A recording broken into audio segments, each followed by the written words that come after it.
तो हमारे साथ यहाँ पर शगुन दुबे जुड़ी हुई है, एस्ट्रोनॉमर है, कल भी वो हमारे साथ जुड़ी थी। शगुन, तो पहले-पहले बहुत बधाई, कल भी मैंने आपको बधाई दी थी और ये हम दोनों मान रहे थे कि यहाँ पर जो लैंडिंग है वो बेहद सफल तरीके से होगी और अब प्रज्ञान रोवर जो है वो बाहर निकल चुका है, तो अब पूरा प्रोसेस किस तरह होने वाला है शगुन? जी धन्यवाद आपका।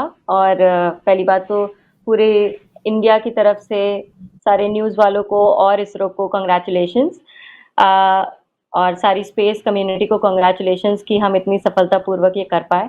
तो जैसे कि आपने अगर लेटेस्ट अपडेट देखा होगा इसरो का, तो अभी हमें रोवर की जो पिक्चर है वो मिल गई है जी, कि वो जी। सफलतापूर्वक रैम से बाहर निकल आया है।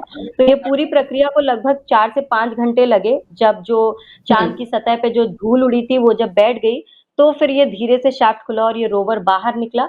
और जैसे कि मैंने बताया है कई जगहों पे कि इसके व्हील्स पर नेशनल एम्ब्लम और इसरो के सिग्नेचर या पैच गड़े हुए हैं, जो कि चाँद की सतह जो रेगुलेट बोलते हैं जिसको, उस पे चलेगा और उस पे अपने चिन्ह छोड़ेगा। उसके बाद ये इसके अंदर जो पैनल्स लगे हुए हैं, वो ऑटोमैटिकली खुल के निकलेंगे और वो सूर्य की रोशनी से चार्ज होंगे। और हुँ, बहुत ही महत्वपूर्ण 2 इंस्ट्रूमेंट या पेलोड इसके अंदर लगाए गए हैं, साइंटिफिक पेलोड, जो उनका मेन गोल ये है कि वो चाँद की सतह को समझेंगे, उसके अंदर के क्या केमिकल्स हैं, क्या एलिमेंट्स हुँ, हैं और क्या इम्पोर्टेंट मिनरल्स हैं, इनकी वो पढ़ाई करेंगे, इन सीटू एक्सपेरिमेंट्स करेंगे। इसका मतलब है जी। वहाँ पर ही जैसे एक लैब में एक साइंटिस्ट रिसर्च करता है, वैसे ही इन हाँ, सीटू हाँ। रोवर प्रज्ञान वहाँ पे एक्सपेरिमेंट करेगा। तो हुँ, चाँद की सतह पे और लैंडर के अंदर भी इंस्ट्रूमेंट्स हैं। लैंडर के अंदर एक हुँ, ड्रिल हुँ, दिया हुआ है, जो ड्रिलिंग करेगा, जिसका नाम चेस्टी है। वो ड्रिलिंग हुँ, करेगा और वो भी चाँद का टेम्परेचर हमें, चाँद की सॉइल का टेम्परेचर क्या है वो बताएगा। और रोवर है वो मेनली उसके अंदर 2 भारी इंस्ट्रूमेंट लगे हैं, हुँ, जिसका एपीएक्सएस एक का नाम है, जो कि अल्फा पार्टिकल एक्स-रे स्पेक्ट्रोमीटर है। इसमें होता क्या है कि जैसे एक एक्स-रे मशीन होती है, जी। एक्स-रे मशीन अंदर तक जाकर जैसे हमें हमारी बोन्स का स्ट्रक्चर बताती है, उसका उसका मैप देती है, वैसे ही ये एक्स-रे निकलेगा और हुँ, वहाँ के जो मिनरल्स हैं, उनको बॉम्बार्ड करेगा, तो उनसे जो ध्वनि निकलेगी, उसको हुँ, स्टडी हुँ, करके हुँ। ये बताएगा कि कौन-सा मिनरल या एलिमेंट ये हो सकता है, जिसको हम फोटोमेट्री बोलते हैं। तो वो तो ये एपीएक्सएस करेगा। और जो दूसरा जी। इंस्ट्रूमेंट्स है जिसको लिब्स बोलते हैं, लेज़र इंड्यूस्ड ब्रेकडाउन मॉलिक्यूल्स, हुँ, वो भी इसके मॉलिक्यूल्स को तोड़ेगा और क्वांटिटेटिव और क्वालिटेटिव, मतलब कितनी मात्रा में कोई कॉम्पोज़िशन है, मतलब कितनी मात्रा में कोई एलिमेंट है और क्या जी। कॉम्पोज़िशन है। जैसे पृथ्वी में हम जानते हैं कि इतने परसेंट नाइट्रोजन है, इतने परसेंट हुँ, ऑक्सीजन है, इतने परसेंट हाइड्रोजन है, ये हमें पता है पृथ्वी के बारे में। तो जी। यही हम चाँद के बारे में जानने की कोशिश करेंगे, ताकि आगे आने वाले मिशंस में हम वहाँ पे शायद इन सब हुँ, तत्वों हुँ, की हुँ। मदद से पानी का प्रोडक्शन कर सकें या साफ हवा का प्रोडक्शन कर सकें। शगुन, इस जी। तरह की बातें सामने आई थी कि यहाँ पर साउथ पोल पर हीलियम-3 मिलने की कुछ जानकारी है, कुछ संकेत है। तो हीलियम-3 क्या है? और ये माना गया कि न्यूक्लियर पावर जो है उसको डेवलप करने के लिए, आगे उसमें रिसर्च करने के लिए हीलियम-3 अच्छा है और यूज़ करेंगे तो जो रेडियो एक्टिव चीज़ें होती हैं वो कम से कम होगी। तो फिलहाल हीलियम-3 को लेके क्या कुछ जानकारी है? तो जो हीलियम एक ऐसा तत्व है जो हुँ, कई सारे हीलियम जुड़ के एक एटॉमिक बॉम्ब बना सकते हैं। तो बिल्कुल। हीलियम हुँ, एक ऐसा तत्व है और रेडियो एक्टिविटी से क्या होगा, जो एक्स-रे है, जो हम बॉम्बार्ड हुँ, हुँ। करेंगे, उसका भी जो उसमें हम एक रेडियो एक्टिव तत्व यूज़ कर रहे हैं, सीसियम नाम का, हुँ, तो वो तत्व क्या जी। करेगा, वो तत्व वहीं की सॉइल से जो अल्फा पार्टिकल है, उनको उनको बॉम्बार्ड करेगा और उसकी मदद हुँ, से एक्स-रे वहाँ पैदा होगी। तो वहाँ पे जैसे एक एक्स-रे मशीन ठीक को है। चलाने में हुँ, बहुत ऊर्जा चाहिए होती, हुँ, हुँ, तो हुँ, वहाँ इतनी ऊर्जा हम दे नहीं सकते, तो वहाँ पे हम वहीं से अल्फा पार्टिकल बॉम्बार्ड करके एक्स-रे निकालेंगे, पहली चीज़। दूसरी हुँ, चीज़ ये है कि सिर्फ हीलियम ही नहीं, बहुत से ऐसे हुँ, इम्पोर्टेंट तत्व हैं। हीलियम एक वन ऑफ द जी, जी। एलिमेंट हो गया, बट अगर हीलियम हमें मिलेगा ही मिलेगा, क्योंकि हीलियम एक ऐसा तत्व है जो काफ़ी आसानी से मिल जाता है, लेकिन हीलियम के भी अलावा ऐसे बहुत सारे तत्व हैं, हुँ, जो हुँ। बहुत ही रेयर हैं या स्पार्स हैं पृथ्वी पे, वो तत्व भी हमें मिलने की आशंका है, क्योंकि बहुत उस मैं आपको बता चुकी हूँ, इन क्रेटर्स में बहुत डीप डाउन बहुत ऐसी चीज़ें हुँ, हो हुँ, हुँ। सकती हैं, बहुत ऐसे एलिमेंट्स हो सकते हैं जो अनछुए हैं। तो हुँ, डेफ़िनेटली हीलियम का तो उपयोग होता ही है बॉम्ब्स हुँ, बनाने में या न्यूक्लियर प्रोडक्शन करने में, सबसे ज़्यादा इम्पोर्टेंट रहता है हीलियम और हुँ। तो बिल्कुल, बिल्कुल संकेत है, हीलियम पाने का भी संकेत है और बहुत सारे ऐसे इम्पोर्टेंट मिनरल्स और मेटल्स एलिमेंट्स पाने का संकेत भी है वहाँ पे। शगुन आपसे ये जानना चाहूँगी, मेरी जानकारी के अनुसार रोवर में शायद 2 पेलोड्स लगे हैं, तो उनके बारे में आपसे जानकारी लूँगी क्योंकि कल मैंने आपसे पूछा था तो आपने लैंडर के बारे में जो तमाम पेलोड्स थे उसके बारे में आपने जानकारी दी थी। तो आज रोवर में जो पेलोड्स लगे हैं वो किस तरीके से काम करने वाले हैं? अ, रोवर में जो 2 पेलोड्स लगे हैं, 2 हुँ, हुँ, हुँ। साइंटिफिक पेलोड्स हैं, एक है जी। लिब्स जो कि है लेज़र इंड्यूस्ड ब्रेकडाउन मॉलिक्यूल और एक है एएक्सपीएस। दोनों का काम अगर मैं मोटा-मोटा बताऊँ तो वहाँ की सतह में क्या मिनरल्स हैं, क्या एलिमेंट्स हैं, इनको पाने का है। तो पहला जो है लिब्स, वो क्या करेगा, वो मॉलिक्यूल्स को तोड़ के देखेगा कि भई जैसे H2O है, तो H2O 2 हाइड्रोजन के मॉलिक्यूल्स और 1 ऑक्सीजन के मॉलिक्यूल से मिलके बना है। तो वाटर का कॉम्पोज़िशन क्या है? H2O, ठीक है? तो ऐसे ही हमें कॉम्पोज़िशंस बताएगा कि क्या वहाँ की सॉइल में अगर पानी है, मान लीजिए पानी पानी के फॉर्म में नहीं हुआ, आइस के फॉर्म में हुआ, तो सॉलिडिफाइड फॉर्म में हुआ, तो क्या कॉम्पोज़िशन है वहाँ की सतह का? वहाँ की सतह को रेगुलिथ बोलते हैं चाँद की सतह को, तो रेगुलिथ बहुत ही एक लूज़ सतह होती है, वो धरती की तरह नहीं है। वहाँ पे जैसे आप मान लीजिए पाउडर होता है, फाइन पाउडर की तरह वहाँ की सतह है। तो वो वहाँ पे मेजरली यही पता लगाना चाहेगा कि ये इतनी सॉफ्ट सतह कैसे है, यहाँ का कॉम्पोज़िशन क्या है? और दूसरा जो मैं आपको अभी बता रही थी एपीएक्सएस वो बेसिकली ये दोनों इंस्ट्रूमेंट स्पेक्ट्रोमेट्री करेंगे। स्पेक्ट्रोमेट्री अगर मैं सिंपल भाषा में समझाऊँ, तो आप सिंपल सा एग्ज़ाम्पल लीजिए जैसे एक रेनबो होता है, इंद्रधनुष होता है, तो क्या होता है सफ़ेद लाइट जब सूरज की सॉरी जब सफ़ेद लाइट पानी की बूँदों से गुज़रती है, तो वो 7 रंगों में बिखर जाती है। क्योंकि उस एक सफेद लाइट के अंदर 7 अलग-अलग रंग छुपे हुए हैं। वैसे ही स्पेक्ट्रो जो ये टेक्नीक है, स्पेक्ट्रोमेट्री जो टेक्नीक है, इसमें हम क्या करते हैं, एक ऐसी चीज़ से उसको पास कराते हैं, उस मॉलिक्यूल को ऐसी लाइट से हम पास कराएँगे कि वो मॉलिक्यूल हमें कई तरह की लाइट प्रदान करे, जिससे हम समझ पाएँ कि ये लाइट कौन-सा मॉलिक्यूल देता है। समझ रहे हैं आप? जैसे हर एक मॉलिक्यूल एक सिग्नेचर छोड़ता है। तो जब हम उसको वो एक्स-रे से बॉम्बार्ड कराएँगे तो वो एक सिग्नेचर छोड़ेगा, जिसको हम डेटा के अकॉर्डिंग एनालिसिस करेंगे पृथ्वी पर, एनालिटिक्स समझेंगे और अगर हम उसको मिलाएँगे हमारे पास जो डेटाबेस है, कि हाँ भाई जो सिलिकॉन है या एल्यूमीनियम है, वो इस तरह की स्पेक्ट्रल लाइन्स छोड़ता है। तो उससे हम मैच कराएँगे और हम सुनिश्चित कर लेंगे कि अच्छा ठीक है, ये वाला मिनरल यहाँ मिला है या ये वाला एलिमेंट यहाँ पे बहुत ज़्यादा इतनी मात्रा में जितनी ज़्यादा स्पेक्ट्रल लाइन्स है, जितनी ज़्यादा स्ट्रॉन्ग लाइट वो इमिट करेगा, छोड़ेगा एक धातु, उससे हमें पता चलेगा वो कितनी मात्रा में है, उसका रेशियो क्या है, उसका कॉम्पोज़िशन, केमिकल कॉम्पोज़िशन क्या है। तो ये सारी चीज़ें ये दोनों जैसे मैंने बोला था क्वांटिटेटिव और क्वालिटेटिव कितनी मात्रा में है और कितना कौन सा तत्व क्वालिटी मतलब कितने तत्व की क्या क्वालिटी है, कितना ज़्यादा है, कितना कम है और कौन-सा है, ये सारी चीज़ें हमें पता चलेंगी इन 2 साइंटिफिक पेलोड्स की मदद से। जी। तो उसका क्या कोई दायरा है? मतलब पहले से शायद हमने डिसाइड किया होगा क्योंकि वहाँ पर गड्ढे भी हैं, तो वो तमाम चीज़ें अपने आप से मैपिंग कर लेगा और क्योंकि गड्ढे हैं तो खतरा भी ज़्यादा है और कितना रहेगा और जो चहलकदमी है वो करता रहेगा। अच्छा, तो रोवर का जो क्योंकि हम अभी मेन हमारा ऑब्जेक्टिव था प्रायोरिटी थी सॉफ्ट लैंडिंग और दूसरा था आफ्टर सॉफ्ट लैंडिंग कि हमारा ये जो एक्सपेरिमेंट्स हैं जिनसे हमें ये खनिजों की जानकारी मिले प्लस हमें वहाँ पे सतह कैसी है, उसका टेम्परेचर क्या है, प्लस जो हमारा प्रोपल्शन मॉड्यूल में भी एक इन्होंने पेलोड लगा रखा है शेप, उसके बारे में भी मैं आपको बताऊँगी। तो ये सारी चीज़ें हमें जाननी थी और तीसरा था कि रोवर रोव कर पाए। तो वो बहुत ही 26 किलोग्राम का, जैसे आप मान लीजिए पहला एक्सपेरिमेंट हमने किया था कि हम रोवर भी उतार लेते हैं, देखते हैं हम उसमें सक्सेसफुल हो पाते हैं कि नहीं।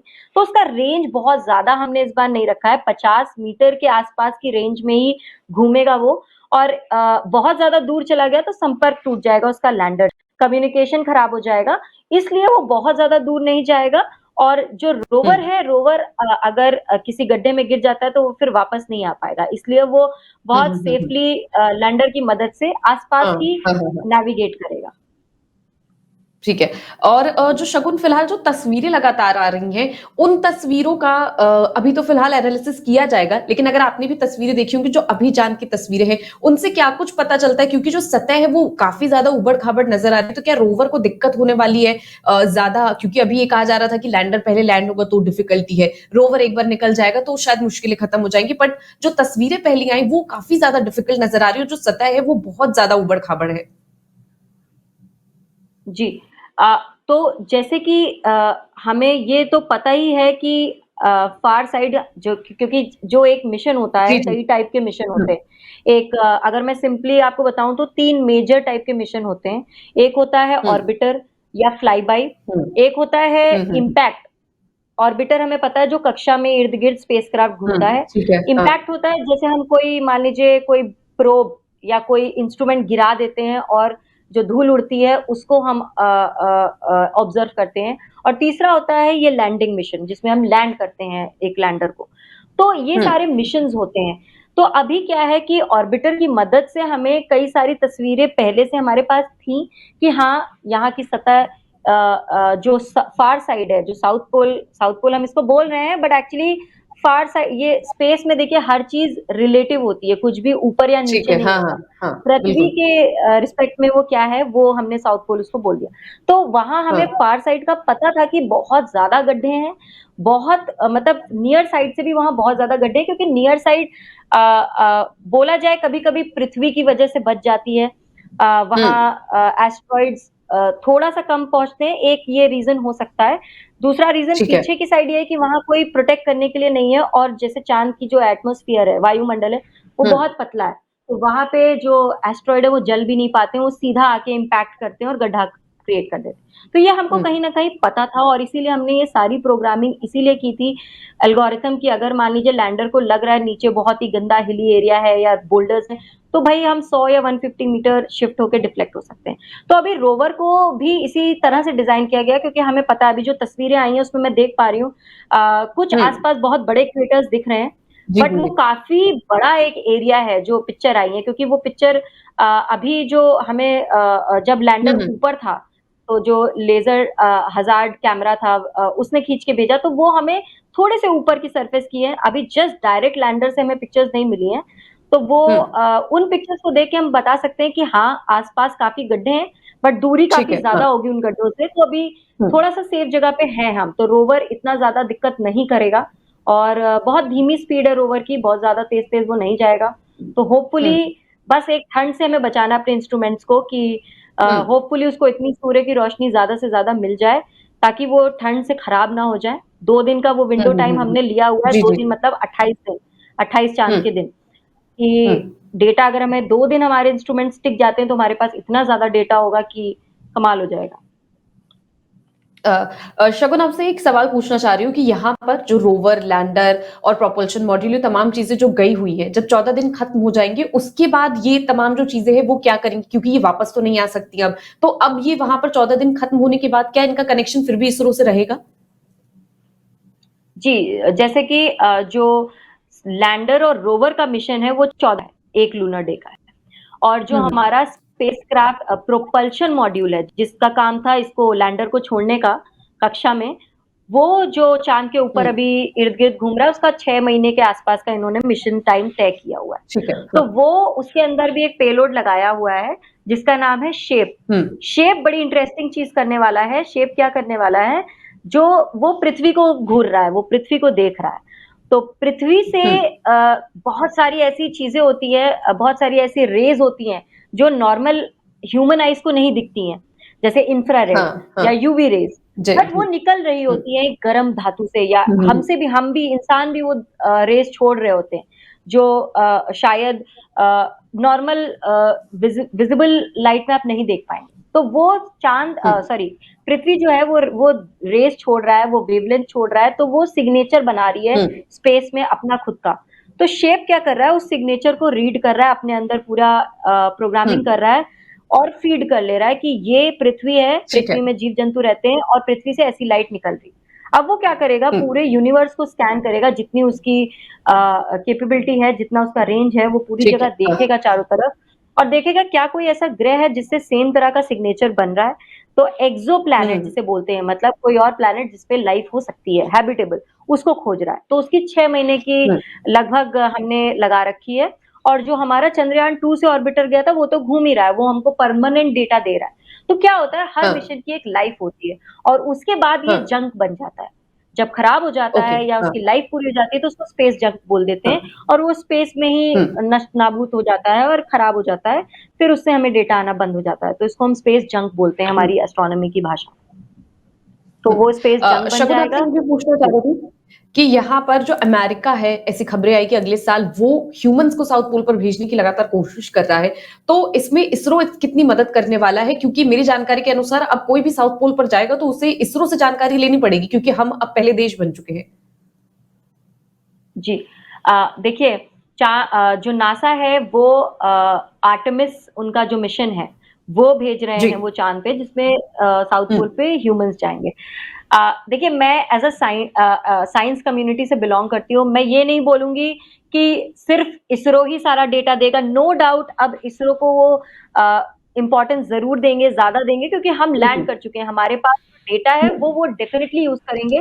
बट इसरो ने भी बहुत सारा डेटा नासा का यूज़ किया है मिशन में, हुँ, हुँ, तो हुँ। ये एक म्यूचुअल रिलेशनशिप होती है और जी, जी। होपफुली थैंकफुली हमारी साइंटिफिक कम्युनिटी है, चाहे नासा हो, चाहे ईएसए हो, हाँ। यहाँ पे इतना ज़्यादा भेदभाव उस तरह का नहीं है। हर हुँ, साइंटिफिक कम्युनिटी में साइंटिस्ट कोशिश करता है कि हमारा डेटा वही है। इनफैक्ट एक छोटा-सा इंस्ट्रूमेंट जो इसमें लगा हुआ था, वो नासा ने भेजा था जी। हाँ, हाँ। हमारे चंद्रयान 3 में कि उन्होंने भी हुँ, अपना एक छोटा इंस्ट्रूमेंट इसमें फिट किया था। तो ये एक हाँ, सिम्बायोटिक रिलेशनशिप होती है, म्यूचुअल हाँ। रिलेशनशिप होती है, जहाँ पे एक कम्युनिटी एक ऑर्गनाइज़ेशन दूसरी ऑर्गनाइज़ेशन की मदद करती है और ऐसे ही चलता है। तो इसरो डेफ़िनिटली जो क्योंकि हम पहले ये बहुत गर्वशाली बात है कि हम पहले ऐसे देश बने जो हुँ, वहाँ सक्सेसफुली लैंड कर गए, तो सब बिल्कुल। हमें देखेंगे, हम हाँ। उस पोज़ीशन पे हैं, हम अब रिस्पॉन्सिबिलिटी हमारे कंधों पे है कि हमें वो हुँ। डेटा दूसरे देशों को भी देना है ताकि उनकी भी आगे की मिशंस में वो अच्छे से अच्छा उनकी मदद हम कर पाएँ। शगुन अब ये मिशन सक्सेसफुल हो गया, अब नए मिशन की बात होने लगी है, आदित्य L1 जिसका नाम बताया जा रहा है, उसके बारे में आप कुछ जानकारी दे सकें? क्योंकि अब जो दर्शक है, इस बार चंद्रयान 3 जो लैंड हुआ उसको लेकर जितनी खुशी थी देश में, अब जो लोग हैं वो बेहद ज़्यादा रिलेट कर पा रहे हैं क्योंकि जानकारी जो है सोशल मीडिया के थ्रू सबको मिली, तमाम चीज़ों के थ्रू सबको मिली, इसरो ने लाइव स्ट्रीम भी कराया, इसलिए अब आदित्य L1 को लेकर लोग बेहद एक्साइटेड हो रहे हैं। तो आप जनसत्ता के दर्शकों को एक बार बताते कि ये मिशन क्या है? जी, तो अभी जैसे कि अनाउंस कर दिया है हमारे हुँ, पीएम मोदी जी ने भी आदित्य L1 एक्चुअली बहुत टाइम से प्लान था, कई सारे मिशन जी। लाइन्ड अप हैं, आदित्य हुँ, L1 है, शुक्रयान है, गगनयान हाँ। है, ऐसे बहुत सारे मिशंस हैं जो लाइन्ड अप हैं और डिपेंड करता है हुँ, कौन-सा मिशन कब पहले आएगा, वो सब जी। इंटरनल बातें होती हैं। लेकिन हाँ। जो आदित्य L1 है, वो सूरज को पढ़ेगा, सूर्य की स्टडी करेगा और सूर्य को क्या हुँ, पढ़ेगा वो जैसे हर ग्रह का जैसे पृथ्वी का एक एटमॉस्फियर है, वैसे ही सूर्य का भी एक एटमॉस्फियर है। जो अगर अगर जो हमारे साइंटिफिक एस्ट्रोनॉमर्स यहाँ पे हैं या हुँ, एस्ट्रोनॉमिक एंथुसियास्ट हैं, वो जानते होंगे जब कोई एक्लिप्स होता है, ग्रहण पड़ता है, तो सूर्य ग्रहण हुँ। होता है तो हमें पूर्ण सूर्य ग्रहण होता है तो हमें वो हाँ, एटमॉस्फियर हाँ। जिसको हम कोरोना या क्रोमोस्फेयर बोलते हैं, वो हमें दिखता है। तो वो क्रोमोस्फेयर या कोरोना की स्टडी करेगा, उसका भी जी हाँ, उसका नाम भी कोरोना है बट हुँ। वो वाला कोरोना नहीं। उसका एटमॉस्फेयर है, हाँ। उसका नाम ही कोरोना है, तो वो उसकी स्टडी करेगा, वो एक L1 पॉइंट होता है पृथ्वी और सूर्य के बीच में, वहाँ जाकर वो उसकी स्टडी करेगा। तो इसमें हुँ, बहुत बड़े चैलेंजेज़ हमें आने वाले हैं, क्योंकि जो सूर्य है, सूर्य एक बहुत हुँ, ही शक्तिशाली स्टार है यस सूर्य सन जी। स्टार। तो सूर्य क्या करता है, वो हर हर क्षण अपना अपने शरीर का एक पार्ट, एक छोटा-सा पार्ट तिनके के बराबर छोड़ता रहता है, जिसको हम सोलर फ्लेयर हाँ। बोलते हैं या सोलर विंड बोलते हैं। वो पूरे टाइम वो स्पेस में फेंक रहा होता है, अपना मास हुँ। फेंक रहा होता है। तो वो इतना छोटा-सा मास होता है, वो एक 4 पृथ्वी या आप समझ लीजिए 400-800 पृथ्वी के बराबर होता है, तो वो उतना सा हाँ, अगर गिर जाए पृथ्वी पे, तो पृथ्वी को नष्ट-नाबूद कर सकता है। तो हाँ। ये चीज़ बहुत बड़ा चैलेंज होगा कि क्योंकि हम थोड़ा-सा पास जाके ऑब्ज़र्व करेंगे हुँ, कि सोलर विंड और सोलर फ्लेयर से हम ना टकरा जाएँ, क्योंकि वो हुँ, स्पेसक्राफ्ट को पूरी तरह से बर्बाद कर बिल्कुल। देगा और ये बहुत सारे स्पेसक्राफ्ट के लिए खतरा होता है। तो ये चीज़ें ध्यान में रखनी होंगी, जो हमारी बॉडी होगी आदित्य एल-1 की, जो उसकी स्पेसक्राफ्ट की बॉडी हुँ, होगी, वो बहुत ही मज़बूत धातुओं से बनाई जाएगी कि वो उतना टेम्परेचर बर्दाश्त कर सकें, हाँ, जो इतना हज़ारों डिग्री सेल्सियस में टेम्परेचर है, वो बर्दाश्त कर सकें।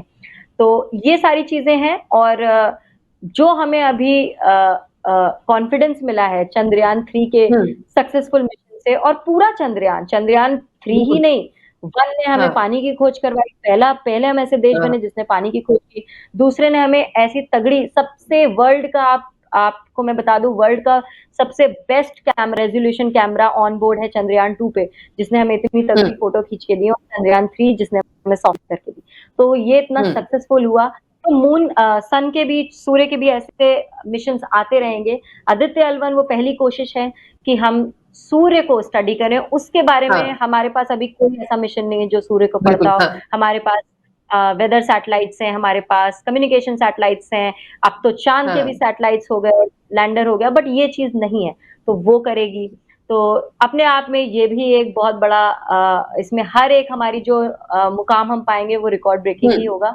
इंडिया के लिए तो होगा ही और जी, बाकी बहुत सारे जो ऐसे एजेंसीज़ हैं, नासा हो गया, वो भी कई सारे डेटा से हमें मदद है। करते हैं। शगुन तो ये जी। जैसे मैंने आपको बताया। जी, जी।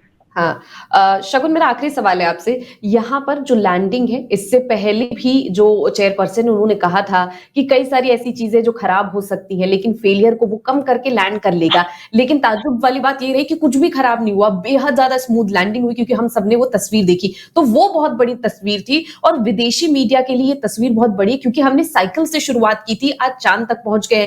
चंद्रयान-2 के वक़्त हमने आँसू देखे थे, लेकिन इस बार जो तालियाँ देखी, गड़गड़ाहट देखी, वो पूरे विदेशी मीडिया के लिए और तमाम देश के लिए कितनी बड़ी तस्वीर है। जी, बिल्कुल अभी हुँ, सोशल मीडिया पे बहुत ज़्यादा वायरल हो रहा है साइकिल टू बिल्कुल। मून हाँ। साइकिल टू लैंडर तो वो विक्रम साराभाई जो सिर्फ़ ₹1 सैलरी लेते हुँ, थे और उन्होंने पीछे पड़ गए थे जवाहरलाल नेहरू पंडित जवाहरलाल नेहरू के कि हमें प्लीज़ इंडिया को हुँ, स्पेस प्रोग्राम चाहिए। तो वो जो पहला मिशन हुआ था वो नहीं देख पाए थे वो अपनी आँखों से जब पहला सैटेलाइट हमने भेजा था आर्यभट्ट। हुँ, लेकिन जो उन्होंने एक ये जारी किया था जो उन्होंने ये मिशंस को या इंडिया का स्पेस प्रोग्राम वो सच में आज अगर वो अपनी आँखों से इसको देख पाते तो कुछ अलग ही बात होती। लेकिन जैसे हुँ, आप बोल रही हैं कि अ, इस मिशन ने पूरी तरह से हर कहीं इंडिया का नाम हुँ। रोशन कर दिया, इसरो का नाम रोशन कर दिया है और जो आप पूछ रही थी सॉरी आप अपना क्वेश्चन रिपीट कर पाएँगी? मैंने पूछा कि यहाँ पर विदेशी मीडिया के लिए कितनी बड़ी तस्वीर है क्योंकि जब जी। हमने साइकिल से शुरुआत की थी तो हमारी यहाँ पर बड़ी ही नेगेटिविटी आई थी विदेशी मीडिया की तरफ से हमारा उपहास किया गया था लेकिन आज वही मीडिया लिख रही है कि हमने रेस सबसे देर में शुरू करी इंडिया ने लेकिन यहाँ पर रेस भले धीरे शुरू करी लेकिन हमने जीत हासिल की है। बिल्कुल, मैंने भी कई सारे ऐसे आर्टिकल्स देखे थे कार्टूनिस्ट जो हुँ, इंडिया का थोड़ा-सा मतलब इसरो की हँसी उड़ा रहे थे, तो ये तो मतलब सबके लिए ही ताज्जुब की बात है कि सबसे कम बजट में आप बिल्कुल। लैंडिंग छोड़िए, आप ये देखिए कि जो एक मूवी का भी बजट उससे ज़्यादा होता है, उससे भी कम हुँ, बजट में हमने ये कर लिया, तो ये इंडिया की कैपेबिलिटी दिखाती है कि हम जैसे हमें बोला जाता था जुगाड़ की कंट्री, तो हुँ, हम बिल्कुल। जुगाड़ तो करते ही हैं, लेकिन हमारा जो जुगाड़ होता है टेक्निकली भी टेक्नोलॉजी वाइज़ भी हम अब बहुत एडवांस हो गए हैं क्योंकि हमने जो रशिया भी नहीं कर पाया, फर्स्ट टाइम रशिया इतने एडवांस है, टेक्नोलॉजी हुँ, उनकी हमसे मतलब कोसों आगे है। कई गुना उनका ज़्यादा है। जो जी, जी। रॉकेट हाँ, था, बहुत बहुत शक्तिशाली था, फ्यूल उनके पास ज़्यादा था, बट नहीं हो पाया। और जो हमने हुँ, पिछले मिशन से सीखा, इंडिया ने उठ के फिर से खड़ा हुआ और जो हमने सारी चीज़ें हमने इतना तगड़ा सॉफ्टवेयर बनाया था, इतनी तगड़ी प्रोग्रामिंग हुँ, की थी कि इतना स्मूथली हो गया। मैं खुद देख रही थी कल कि कहीं भी कोई बिल्कुल। चांस ही नहीं था, वो धीरे-धीरे वेलोसिटी कम होती गई और धीरे-धीरे सॉफ्ट लैंडिंग कर गया और पता भी नहीं चला, ऐसे हो गया था हुँ, कल। तो हाँ। मतलब अब सारे सारे देश में, सारे विश्व में हमारी वाहवाही हो रही है और इससे अच्छी कोई बात नहीं हो सकती। We are very proud. जी, शगुन, आपकी हँसी और आपकी जो मुस्कुराहट है, वो समझ में आ रही है कि जो साइंस वाले स्टूडेंट्स होंगे, साइंस वाले जो तमाम मीडिया है और साइंस के जो लोग हैं, वो बेहद खुश नज़र आ रहे हैं। उनमें एक गौरव करने का वैसे तो पूरा देश ही गौरव कर रहा है, लेकिन आप लोगों के लिए एक अलग बात होती है क्योंकि साइंस में अब रिसर्च डेवलपमेंट को एक नई सीढ़ी मिल चुकी है। शगुन, हमारे साथ जुड़ने के लिए, जनसत्ता को टाइम देने के लिए आपको बहुत-बहुत शुक्रिया।